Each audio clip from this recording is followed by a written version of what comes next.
Meu nome é Wellington, tenho 35 anos de idade e sou advogado.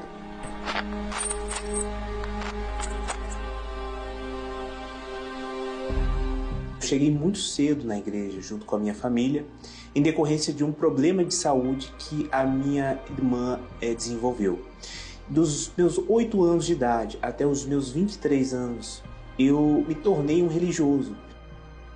Eu não fazia a vontade de Deus, eu fazia do meu jeito, da minha maneira. Em decorrência dessa minha condição espiritual, eu acabei iniciando um relacionamento.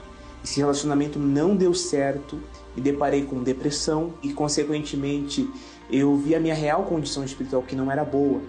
E quando eu entendi que o meu problema era que até então eu estava buscando só as bênçãos materiais e não o abençoador, é como se tivesse tirado as escamas dos meus olhos. Deus me mostrou aonde eu estava errando. Não foi fácil, foi um processo de muita renúncia.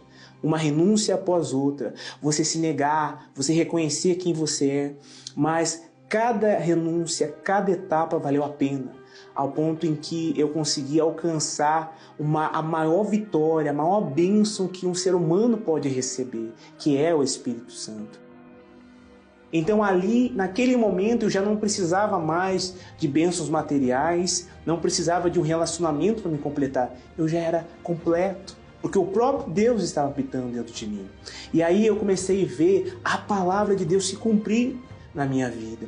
Pela misericórdia de Deus, Deus me chamou para ser obreiro. Foi um chamado que veio de dentro para fora.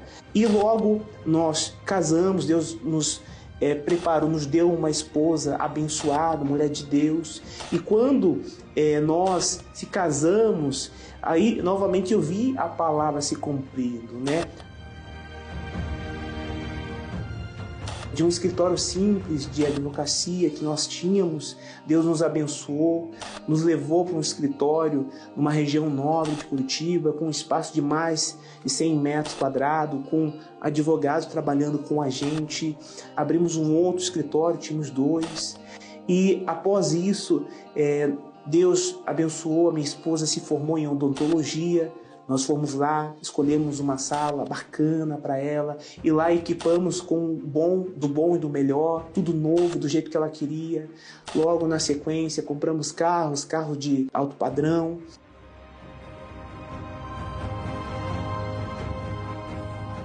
Tínhamos recentemente comprado uma passagem para ir para Miami e iríamos fazer um cruzeiro para o Caribe. De Miami, pegaríamos um cruzeiro e íamos para o Caribe. Compramos a passagem, alugamos o carro, fizemos todo o planejamento, ficamos vivendo aquilo ali como se fosse acontecer já. E uma semana depois, eu me deparei com uma situação novamente, o qual eu não estava esperado. Uma voz dizia: "E o altar? E o altar?" Mais ou menos, né, do final do ano passado, né, 2024 para cá, começou a haver dentro de mim, de nós, né, um desejo muito grande pela santificação. Mas a gente começou a ver que a gente perdia muito tempo com coisas desnecessárias, né? Coisas que é um tempo de série, um tempo de filme. O tempo que tinha, comecei a levar realmente para as meditações, que eu já estava bem atrasada assim, nas meditações. Comecei a ouvir mais as reuniões, ouvir mais as coisas, estar dentro mais dos propósitos da igreja. Então foi quando na Fogueira Santa de dezembro, o nosso pedido foi espiritual, né? Para que a gente tivesse a mente de Cristo. E aí começou a haver um certo conflito, digamos assim, né? Começou em mim, né, no caso. E aí eu comecei a me vir uma voz, um pensamento que me vinha constantemente assim: e o altar? E o altar? E esse pensamento vinha e eu repreendia, porque eu pensava assim: não vou pensar isso não, esse pensamento não tem nada a ver comigo, né? E aí teve um dia assim que eu me lembro, foi num sábado de manhã, a gente estava se preparando para sair e me veio um pensamento: mas fala com o Wellington, né? Fala o que você está passando, esses pensamentos que estão vindo. Veja o que ele acha, né? Foi quando eu falei pra ele assim: amor, o que você acha? Será que um dia Deus vai nos chamar pro altar? E eu falei assim, eu até tive um pouco de dificuldade de falar isso pra ele, porque parecia uma coisa tão absurda, né? Mas foi quando eu me deparei que ele disse pra mim: amor, eu só penso nisso. Teve uma reunião mais ou menos de outubro do ano passado que o Bispo Renato fez conosco, que ele deixou um e-mail lá dos pescadores de alma, quem tinha esse chamado, quem Deus tinha falado naquela reunião. Naquela altura não serviu, digamos assim, para mim aquele e-mail, né? Mas Deus depois me fez lembrar. E aí Deus se inicia a nossa trajetória do sim pro altar, né? E sempre a gente sendo orientado, né? Realmente, que se a gente tinha consciência desse chamado, que não é uma aventura, não é uma diversão, não é uma carreira, é uma vocação, é algo extremamente espiritual.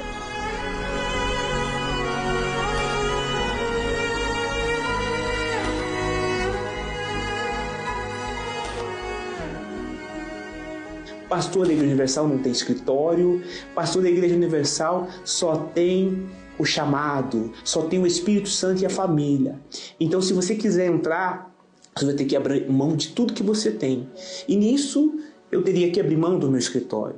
E o meu escritório, com projeção de mais de milhões de reais, me dando um custo de vida arregalado. E quando nós revelamos às pessoas sobre o nosso chamado, foi um momento muito crítico, porque ninguém entende. Os familiares, por amar, por sentir, né, não foram favoráveis, né? Por quê? Porque sabem também qual é a vida do pastor. Mas quando você tem certeza do chamado, você não olha para isso. Você só olha para o propósito. O propósito é o quê? Ganhar almas. Porque antes de conhecer Jesus, eu não tinha nada disso. Eu não tinha uma família para sacrificar. Eu não tinha condição para sacrificar. Então, no final de contas, o que eu posso sacrificar? E entendo que Deus conta conosco para esse chamado e que, apesar do sentimento de renúncia, a nossa alegria de ser privilegiados por ter sido chamado por Ele. E eu quero que Ele conte comigo para isso. Hoje estão sendo apresentados aqui pela primeira vez como auxiliar de pastor, com o propósito único de servir a Deus. Deus nos chamou para servir, para ganhar almas, e nós dissemos: eis-me aqui. Nós só temos, meu Pai, uma vida, e essa, meu Pai, nós te entregamos, essa nós te consagramos, para que possamos, meu Pai, fazer aquilo que o Senhor disse para Pedro: Pedro, tu me amas, então apacenta as minhas ovelhas, porque nós cremos que o Senhor nos chamou. Você que está ouvindo esse testemunho agora, eu tenho certeza que dentro de você arde uma chama.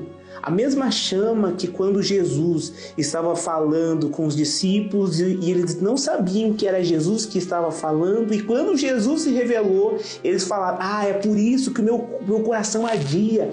Você, que o teu coração está ardendo, não é sentimento não, mas você vê que é algo diferenciado, é Deus falando para você. Não importa a sua condição, não importa a sua idade, não importa quem você é, não importa o seu título, não importa nada. E quando nós temos o Espírito Santo, nós estamos aptos para servi-lo no altar. Então, se Deus está te chamando, diga: eis-me aqui. Não diga não para Deus. Como você vai viver a sua vida daqui em diante sabendo que você disse não para Deus?